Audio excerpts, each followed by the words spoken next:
Welcome to the Audacity to Podcast, episode 174. Does audio or video quality actually matter? And is a dynamic mic really the best?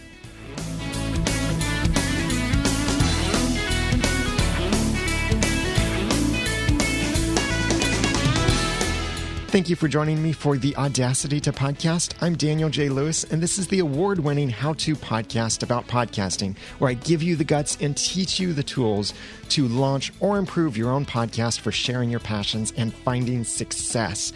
I'm on this little mini-series of challenging the podcasting assumptions. And previously, we've talked about, is passion really that important? Is consistency that important? Do you really need a website for your podcast? Do you really need stats or media hosting? Does the audience size matter? And we've got more to come.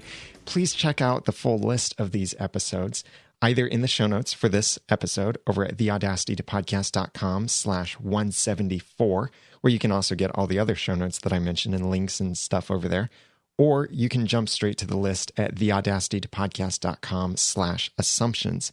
And if you want to add something as an assumption to challenge in this podcasting space, then please send me your feedback, and I'll tell you more about how you can send that feedback in a little bit. But a big assumption that podcasters have, and podcasters about podcasting and people who help people podcast are talking about, is your audio quality. Or if you're a video podcaster, your video quality is also an important thing. And some people will say, it doesn't really matter. Look, I'm having all of this success on a platform like Blog Talk Radio. Other people will say, you need to get off of that because you're hurting your podcast and you're not going to have success if you don't have that kind of quality. So which is really the truth? Let's dig into this, and then we'll talk a little bit about specifically the assumption that dynamic microphones are the best. So does your audio quality or video quality actually matter that much? When you look at iTunes, don't try and count this, but the numbers that I've seen from iTunes and Apple are that there are, at this time, about 300,000 podcasts in iTunes right now. They're not all active. Many of them have stopped years ago. Some of them are just starting. But when you look across all of these podcasts, even in the new and noteworthy category, you'll find podcasts, audio and video, at a variety of quality levels. And you will see very easily then that you don't have to sound amazing to be in iTunes. You really don't even have to have the highest quality to have a good podcast. You can have a good podcast without having the highest production quality, your audio or your video quality. That's fine. We're not talking about, though, do you have to have this, but is it important? Is this really something that you need in order to have a successful podcast? And remember, success is up to you to define what you think a success is. But there are certain podcast directories that do actually have quality requirements. For example, Stitcher, although they don't specifically say that your podcast must sound a certain quality level, they do sort of have some quality requirements in the way that you encode your files, and by extension, the way that your files are supposed to end up sounding. Other services like iHeartRadio are being extremely picky in the kinds of podcasts that they let in. It's been so hard for me to get into iHeartRadio via Spreaker, and that's for many different reasons, but I wouldn't be surprised if podcast audio quality is another. And there are other certain apps and services that are starting to get a little bit more particular in what they allow in because they want to be a section of only the highest quality audio and video podcasts out there. So aside from these, I would call them right now fringe areas and directories where your quality is a requirement to get into that place, how important really is your production quality for having a successful podcast, however you define that? First, let's look at how your production and how different things affect your quality. There are three potential production quality areas of focus for podcasts. And I would call this the production quality waterfall. Because first, whether you're audio or video, your audio quality is the most important thing. If people can't hear you, then unless you're doing sign language in your podcast, then there's really no point to their trying to consume your podcast if they can't understand what you're saying, since everything we communicate in a podcast, almost everything, is with the spoken word, even when we have words on the screen. Number two, if you're doing video, your next priority is your lighting quality, because you can have a great video camera, but if you can't see what the video camera is pointing at and recording, then it's pretty much pointless. And then third, for video, would be your video quality. The things that affect each of these depend on the kind of gear that you're using, not the software and not your editing skills. You could be the most skilled editor out there, but if you're given garbage audio or video, then you really can't do all that much with it. Remember the idea, garbage in, garbage out. You can always enhance garbage, but it's still garbage. So there are many different kinds of gear that people will use in their podcast studio, and however you define podcast studio, even if it's just your closet, your car, your basement, whatever it is, that's your studio. So refer to it as your podcast studio. But you could have different kinds of gear for recording your audio and video podcasts, and this gear will affect your production quality. It will be the biggest thing that affects your production quality. Like it could be that you're using studio equipment, or maybe you're using your smartphone or a tablet. Maybe you're using your webcam or a built-in computer microphone or webcam, or maybe you're even using something like a telephone conferencing service. Each of these are built around certain kinds of equipment, and that is the biggest thing that affects your quality. Both your audio and your visual quality is the equipment that you're using. Now, each method that I just described and kind of ways that different equipment falls into different categories has its own advantages and disadvantages. But the general rule of this is that you'll find that you get more convenience at a lower cost sometimes. Sometimes it's at a higher cost, but certainly lower quality. And a higher quality has less convenience and a higher cost. These are generalities, but there are certainly some really powerful alternatives out there that really break these rules in some cool ways. But in general, that's the way you're going to be set up. And when it comes to video, you could get the most expensive camera out there.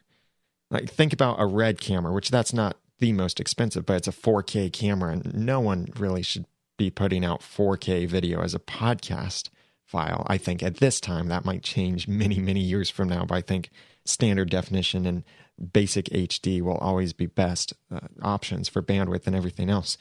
But even if you have the best video camera you could get, if you can't see the person, then it's not great to have that video camera. It's garbage, basically. Your video camera is capturing garbage. If you can't hear the person, if your listeners can't hear you in your audio or video podcast, then again, it's garbage in, garbage out. Whatever you do to try and fix it or enhance it afterward is just giving you enhanced garbage. But does your audience actually care about quality? I think that the most important thing to your audience will always be your content. That is, for the majority of podcasters, why people found their podcast in the first place and started listening. For some podcasters, it's the celebrity appeal, so they're going more after the personality than the content, but still, they trust that personality a lot because of the content with which they've already been associated. So there are some podcasts that have absolutely terrible production quality, but they have great content quality and great presentation quality, and they are successful in some degree, but their production quality is horrible. Now, this doesn't mean that, just because this podcast that sounds terrible is having so much success, that doesn't mean that you can follow that same recipe. It means that, yes, they are having great success despite having such terrible audio or video quality. Think about how much more success these, quote, successful, unquote, podcasters could have if they could improve their audio and video quality in addition to maintaining the great content and presentation quality that they have. This is where I think that services like Blog Talk Radio, free conference call, certain things like that are kind of doing a disservice to the podcasting industry in certain ways, that they're making the technology extremely accessible at a very high cost, though. And it's great for it to be accessible, but the recording quality is horrible. I would say that there are a lot of great shows locked into poor quality because of the way that they're recording it. But does your audience actually care about the quality? I think they care a little bit more than some people think, and a little bit less than some other people think. When your audience will care about your quality is when the lack of quality becomes distracting. For example, if you are quiet or muffled or in any way not coming through as clearly in your podcast, it might sound okay if you're in the office, in a quiet office with noise-canceling headphones, or you're sitting somewhere relaxing at home. But that same exact podcast may be completely unlistenable at double speed or at 1.5 speed on some podcast apps. Like, I listen to almost everything at double speed. And it could also be unlistenable in noisy environments like mowing the yard, or maybe just driving the car and trying to listen to a podcast through the radio, through like an AM, FM broadcasting thing, or even a line-in input, or wearing headphones in certain states where you're allowed to do that. It may not be listenable because of the audio quality. And you really have to consider all of the ways that people consume audio podcasts. And I did an episode about that with things that you can consider in episode 135. And you can get the link to that in the show notes for this episode at theaudacitytopodcast.com/174. But also think about how the entertainment industry performs with movies and TV shows and music and such. It's really common, I think sadly too common, to see a really high quality production completely flop because they lack great story, which is their content, and they're also lacking a great storytelling technique, which is their presentation. But I think it's also common to see productions with great story and great presentation struggle to gain an audience because of poor production. You'll see that a lot where people will criticize the entertainment because it's so poorly produced despite having a great story. Those are the kinds of things where people have to be diehard fans to appreciate it, but you really almost never see, I think I'd go so far as to say you never see a poorly produced film get such attention except for Sharknado, but that's for completely different reasons. And even Sharknado didn't make that much money and didn't perform that well compared to other movies out there.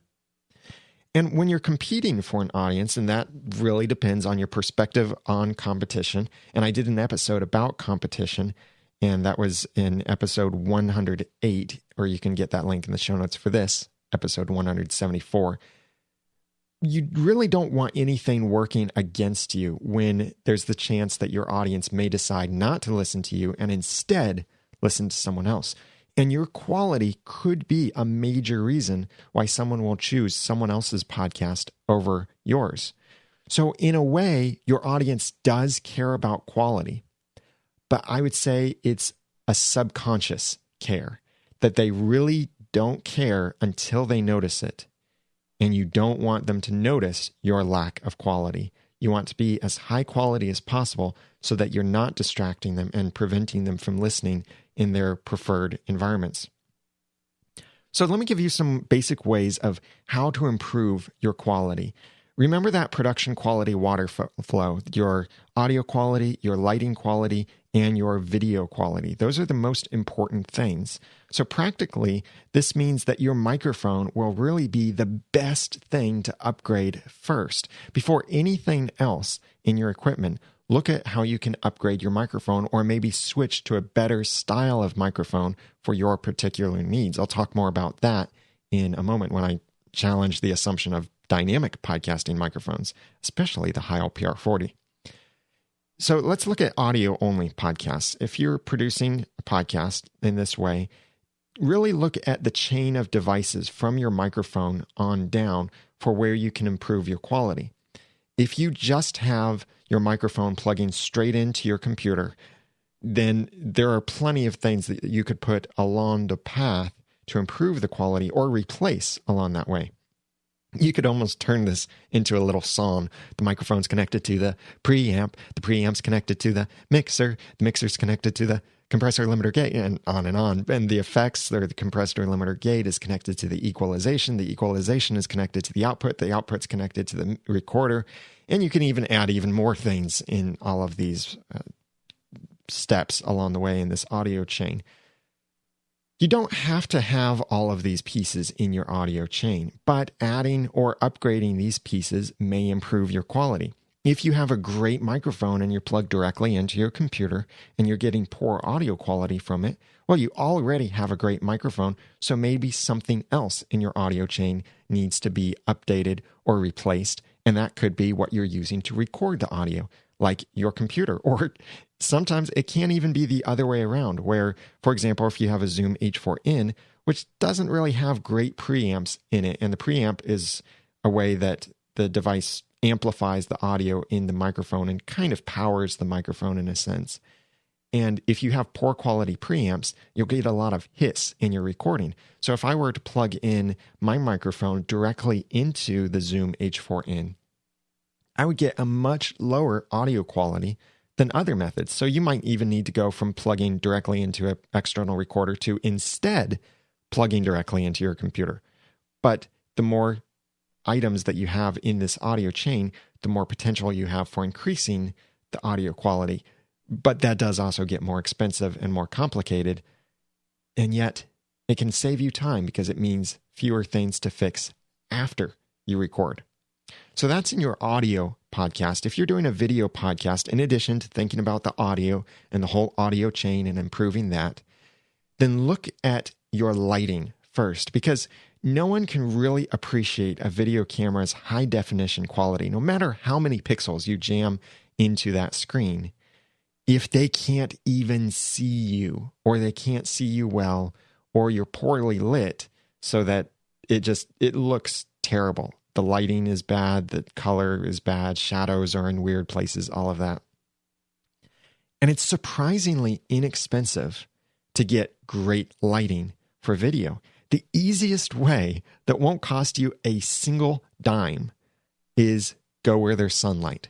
That could be go outside, or just open the blinds, stand in front of the window, have the camera where the window is, so you are facing the window, the camera is facing away from the window, facing you, and record that way with the sunlight coming in. That can be beautiful light quality, or angle slightly so that the light from the sun is softening or lighting one side of your face and not so much the other. You can also soften the light with something like a shower curtain or a sheet, like whatever it is, choose something that's white in color. But that can be super inexpensive to do. You could even hang paper towels over your window to diffuse the light a little bit. But if you want a lighting kit, then you can spend as little as $100 or thousands and thousands of dollars on lighting kits. I just bought my first lighting kit. Previously, I've been working with a combination of a window on one side and daylight calibrated CFLs plugged into a regular home lamp on the other side. And that worked really well for most of the videos that you see that I've done for the Audacity to podcast. But now I just bought my first lighting kit, and I think it's great. I'll have an initial review video that you can check out very soon on the website, and also in YouTube and the iTunes feed for podcasting video tips. You can get all of that at theaudacitytopodcast.com. But the lighting kit that I got is called the Fancier Studio 3800 watt kit. It has 2 soft boxes and 1 hair light. It was $170. It's $10 cheaper than the ePhoto 3800 watt kit, which is really the exact same kit. But that's two soft boxes, so those would point horizontally at me, and then a hair light, which I could use as an additional soft box to point it horizontally, but it's designed to be a more vertical light, to be hanging overhead to highlight the hair and help separate me from a background. This kit was $170, and it puts out 3,800 watts, equivalent 3,800 watts of light from this kit. That is great. Now, the kit is pretty cheap in really every way. The production quality is cheap but it can work. And it's what I chose to get because I didn't want to spend more than $200. You could also, if you don't want the hair light, you could look at the ePhoto 4,500 watt kit, which is 3 soft boxes, and each light bulb you can turn on and off, so you have some control over the brightness coming out of these lights. And both of these are under $200, and they can be a great option for you to get some really high quality lighting without having to carefully balance the lights in your house or steal all of the home lamps from everywhere else in the house, or record only during clear weather days, certain times of the day and such. You can control your lighting with that. So I'm really looking forward to how this will improve my video production by having this really inexpensive lighting kit for only $170. And I have links to that and the other lighting kit I mentioned in the show notes at theaudacitypodcast.com/174. For your camera, if you're doing a video podcast, your camera could be the final step that you look at doing for upgrading, because you may already have something that can produce great quality video if you get some good lighting into it. Even the best cameras will look horrible if you have to enhance or bump up the ISO too high or all of these other things in order to accommodate or account for poor lighting. But with great lighting, you can let the camera not have to do so much to lighten the scene and do more in handling a high quality video.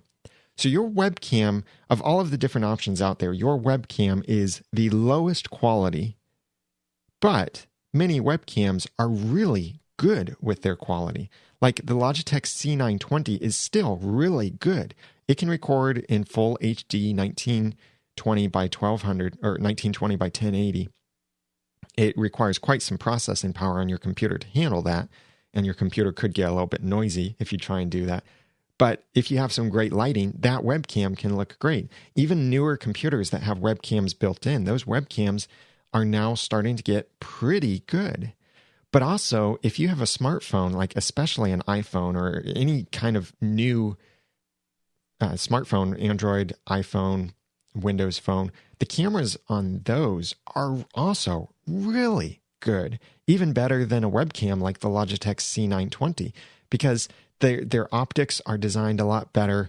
And even though they may be a smaller lens, some of them are producing much better quality video and better frame rates, maybe even more manual controls, like especially if you're on iOS and you're trying to use that as your video camera, look at getting the app Filmic. That's Filmic. I'll have a link to that in the show notes for episode 174. And that gives you full manual control over many aspects of your camera. So as long as you have great lighting, then your camera can be the last thing that you look at. And if you really want to get the best video quality, then look at something that's designed for recording video, like even a Canon digital SLR, which is what I use. I have a Canon T4i, but now you can get something like the T5i or the T5, or many years later down the road, it might be a much higher model number. Check out whatever the latest one is. Or look at something like an HD camcorder. There are so many great ones out there. I just, in general, recommend the Canon ones because I've really been happy with the Canon line of cameras, their camcorders and their digital SLRs. So that's just in general what I recommend for camcorders, certainly what I recommend for digital SLRs. For camcorders, I just don't know the space well enough to recommend anything else, but I know that a lot of people highly, highly recommend the Canon HD camcorders, like the HFG series, G20s, G10s can be really great. And they also have some new models that produce great video quality. So the conclusion of this, I'd say, is that your production quality is important. But your best investment for your time and energy will always be to continuously improve the quality of your content and your presentation skills for communicating that content. But if your production quality is bad, you'll have a very hard time trying to attract and especially keep your audience. So I think production quality is important for your podcast, whether it's audio or video. Next podcasting assumption is a dynamic mic, especially the Heil PR40, really the best microphone for podcasting? This can be a bit more technical. Well, it can actually be a lot more technical depending on how deep you get into this.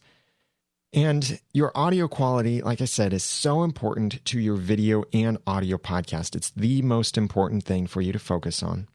But so many podcasters will say to only get a dynamic microphone.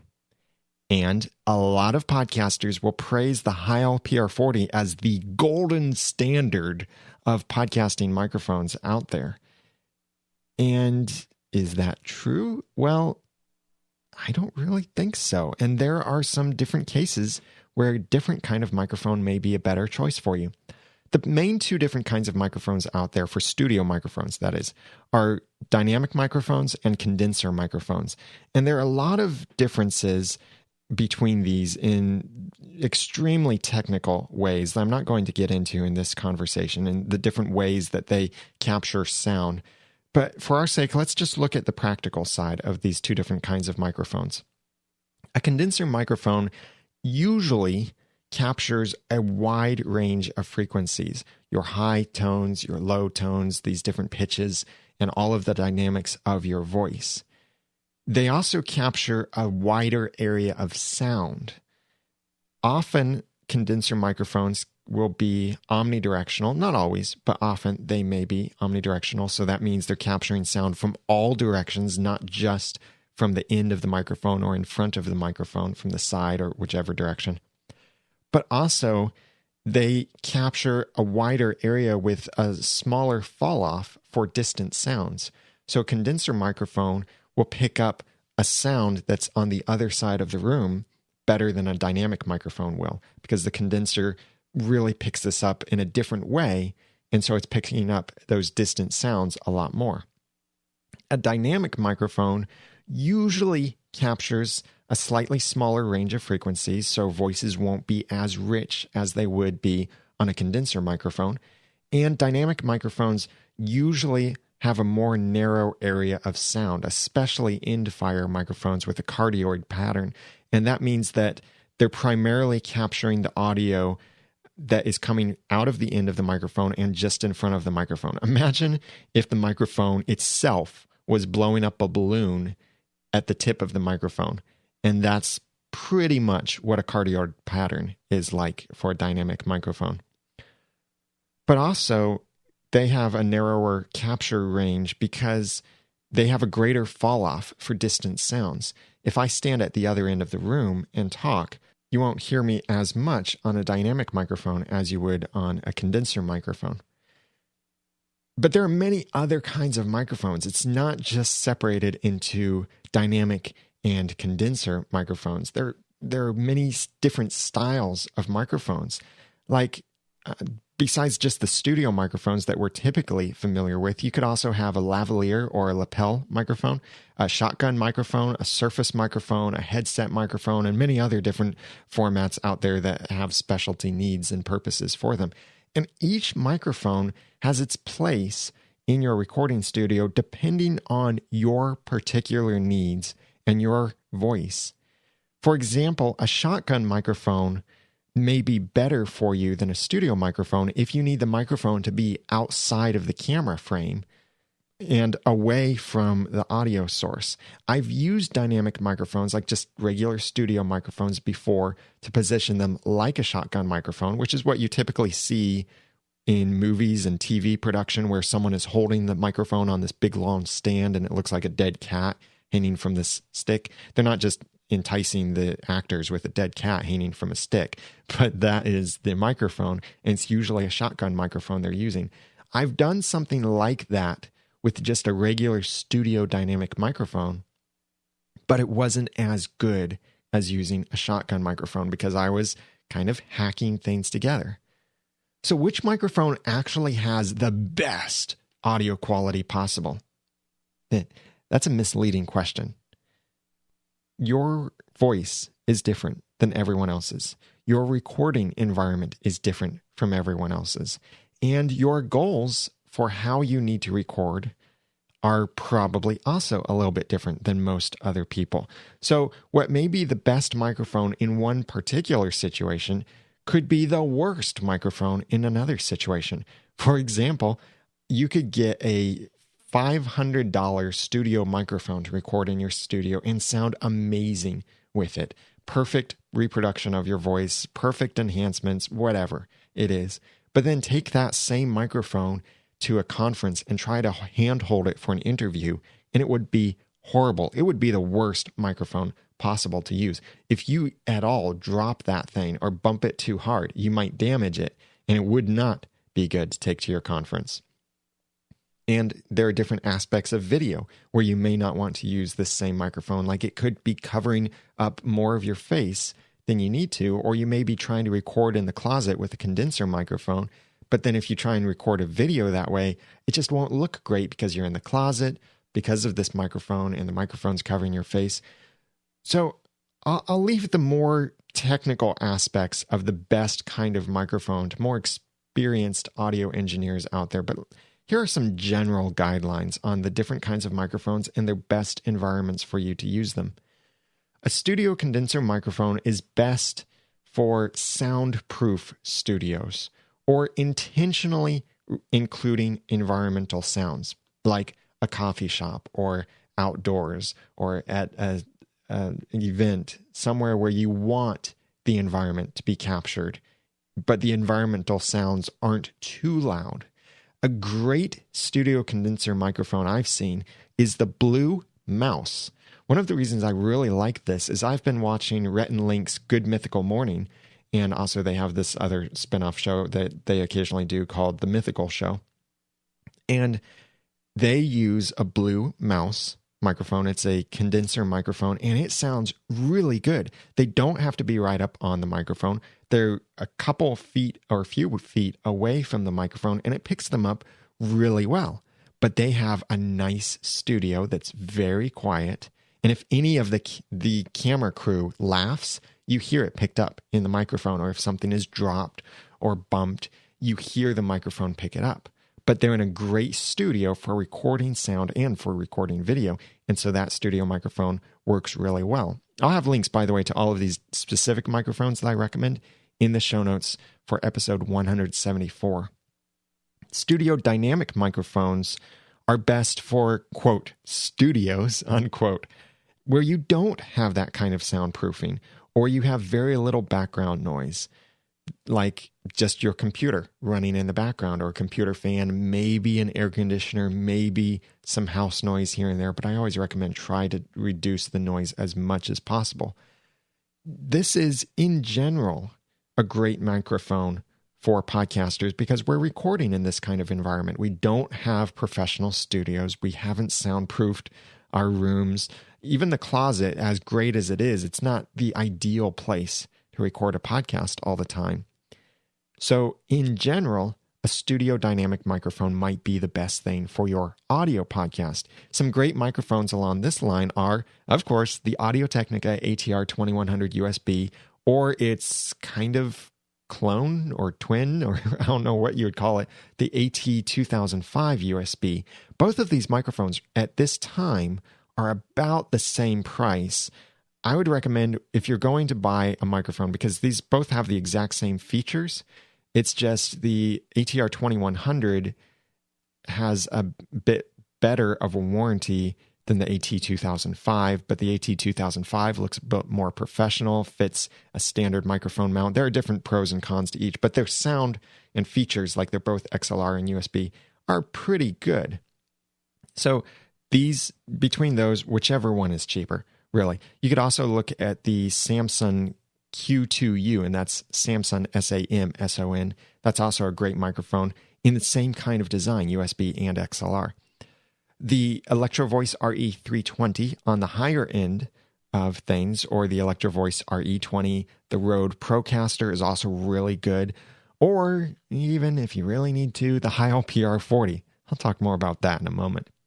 So these are studio dynamic microphones that can work great for your particular environment and give you some great sound.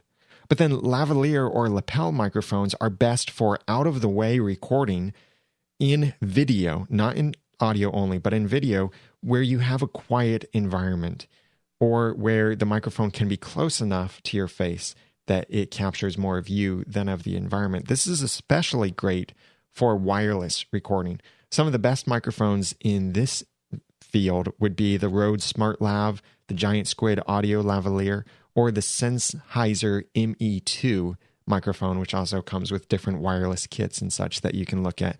And I'll have links to these in the show notes.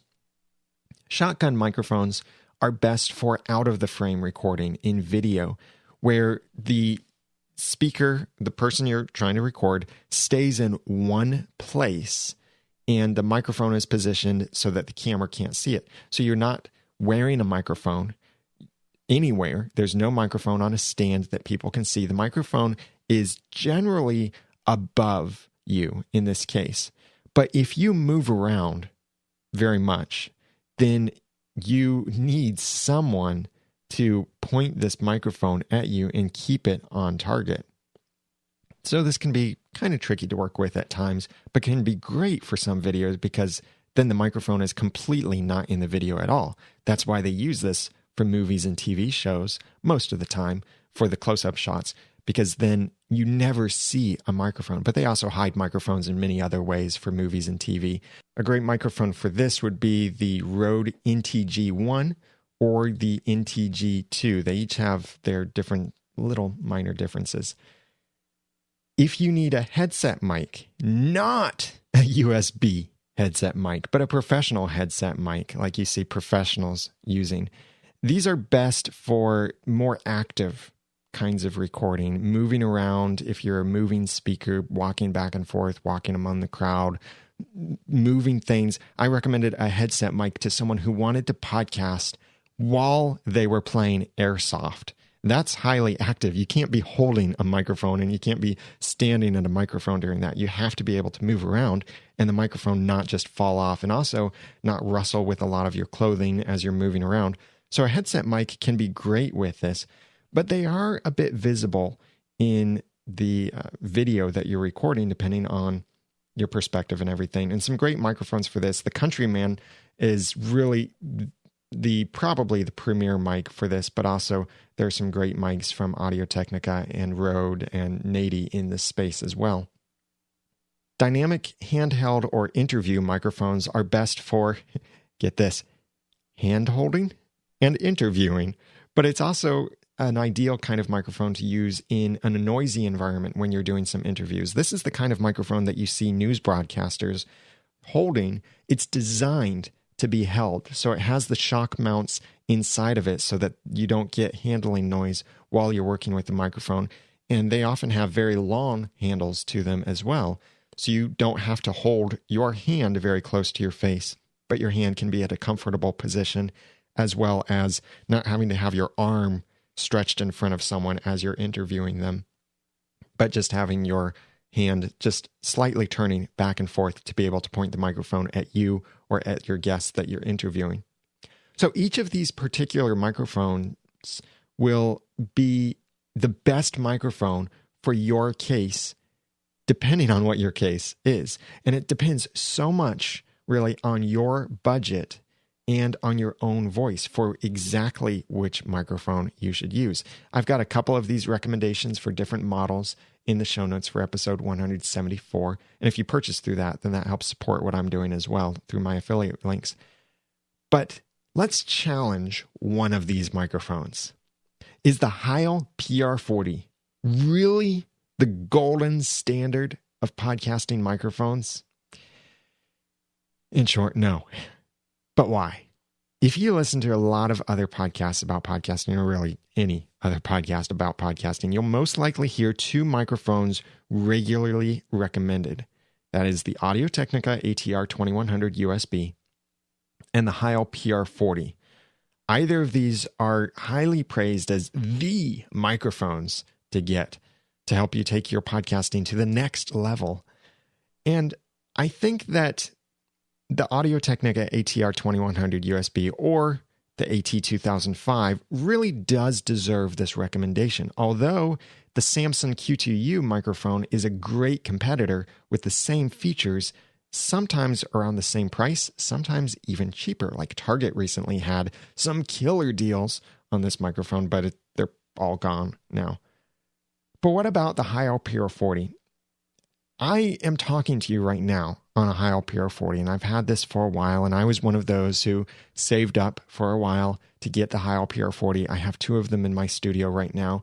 But now that I've experienced other microphones and gotten a lot more familiar with different podcasts out there, different voices, I really think that the PR40 is overhyped primarily because of its massive endorsement from two people, Leo Laporte and Cliff Ravenscraft. Now, I highly recommend both of these men for what they've done in podcasting. I applaud their success. And Cliff is truly a close friend of mine. He doesn't live very far with me. We occasionally get together, have lunch together, and talk about podcasting and such, and certain business things together. And he really inspires me in so many ways. So I'm not here to say that their advice is worthless, that you shouldn't trust them, that they're giving bad advice even. But I have discovered a problem with so many podcasters going through the same blanket school of thought and using the same microphone with the exact same settings. When I listen to podcasters who use the Heil PR40, I've noticed the same range of audio enhanced. In some ways, I'm starting to not call it enhanced, but maybe overly enhanced or wrongly enhanced. But I'm hearing the same range of audio enhanced in everyone's voices, and they're starting to sound too much alike. Michael Hyatt is sounding very similar to Ray Edwards. Ray Edwards is sounding very similar to Michael Stelzner, sounding very similar to me, to all of these different people using the Heil PR40. And I think making all of us sound a bit too much like a radio DJ. I do not like the way my voice sounds anymore through the Heil PR40. I don't mind the sound of my voice. In fact, the first time I heard my recorded voice when my voice had finished changing, I preached a sermon and it was recorded, and I was just a teenager at that time. And I kept thinking, oh, my voice is horrible. But when I heard my voice back, I thought, hey, I actually like the sound of my voice. And so I'm not one of those types that hates the sound of my voice. I don't love to hear myself speak either. But I don't like the sound of my voice through the Heil PR40 because I think it over enhances certain areas of the voice. And also, many voices out there will have some problems with the sibilants. That's the S sounds in the microphone being a bit too harsh. And when this is especially noticeable is when you're driving in a car or you have to turn up the volume of the podcast a lot more, like to account for a loud background such as driving or mowing or anything like that, heavy equipment. And the S sounds can be a bit too prominent with the Heil PR40. So before you go to rush out and buy the Heil PR40 just because other people have recommended it and other people use it, I really think, if at all possible, you should try your own voice on it, even if that means going to your local guitar center and trying your voice there and buying from them instead of buying through my affiliate links or anyone else's affiliate links. I really think you should try this before you buy it. You could even save a little bit more money and get something like the Electro Voice RE320, which is just a little bit cheaper than the Heil PR40. But I think the RE320 does a better job of properly reproducing your natural voice instead of enhancing it a bit too much and making us sound a bit too much like the radio DJ sound live on ABC, CBS, XYZ. We just don't need that in podcasting anymore. And people like authenticity. And yes, there are certain places for enhancing your voice a little bit more to make it sound a little bit better, and certainly compressing certain dynamics so it's more audible. But if you over enhance it, then you're no longer sounding authentic. And you don't want people to meet you in person and say, whoa, you don't sound like you're recording. You want them to hear you and say, you sound just like you're recording and your voice is great. Yes, there are certain places for maybe enhancing your voice, but I really think that there is a market for every voice out there, and you don't have to have a golden radio voice for podcasting. I've heard some people tell me that I have a great voice for radio, for podcasting, but I just think I have an average voice. I like the sound of my voice. I like the slight edginess sound that I have with my voice. But I wouldn't really say that it's a radio voice or anything like that. And I don't want it to be a radio voice. I just want it to be me. So I have these Heil PR40s right now. I'm kind of stuck with them, but I have been toying with the idea of selling these and switching to the Electro Voice RE320 microphone to get a bit more accurate reproduction of my voice. So in conclusion, I would say that a dynamic mic is generally the best microphone for most podcasters out there. That doesn't mean the Heil PR40, and actually I'm going to dethrone the Heil PR40 and say it is not the golden standard for podcasting microphones. The golden standard is your voice. So find the microphone that fits your golden standard. And there is no absolute rule on every podcast voice out there because every voice is different. Every environment is different. But in general, I think that if you are podcasting from your home or office, in general, you may get better results with a dynamic microphone than with a condenser or a lavalier or any of these other styles of microphones. But there are plenty of other situations where the other microphone would be your preferred choice to get the best quality of audio instead of a dynamic microphone. Now, I'd love to hear from you, your thoughts on this content that I've shared with you on dynamic microphones, studio microphones, and especially how much to you does the audio or video quality matter to podcasts that you consume? If you are not a podcaster, I especially want to hear from you. Please comment on the show notes at theaudacitytopodcast.com/174 and tell us, I'm a podcaster and I think that audio quality matters this much, or I'm not a podcaster, but I listen to podcasts and I think the quality matters this much. I'd love to hear from you, your thoughts on that. And let's get a conversation going about this in the show notes, in the comments area in the show notes over at theaudacitytopodcast.com/174. I'd love to hear from you, your questions, and the things that you would like to challenge about podcasting. Please email feedback@theaudacitytopodcast.com or call and leave a voicemail at 903-231-2221, or go to the website, theaudacitytopodcast.com, on your computer or iOS device and send a voice message right through the website. I'd love to also work with you in one-on-one consulting or doing stuff for you to help you launch or improve your podcast for sharing your passions and finding success. Please go to theaudacitytopodcast.com/consulting for more information about that and to schedule some sessions with me. Now that I've given you some of the guts and taught you some of the tools, it's time for you to go podcast to share your passions and find success. I'm Daniel J. Lewis from theaudacitytopodcast.com. Thank you for listening.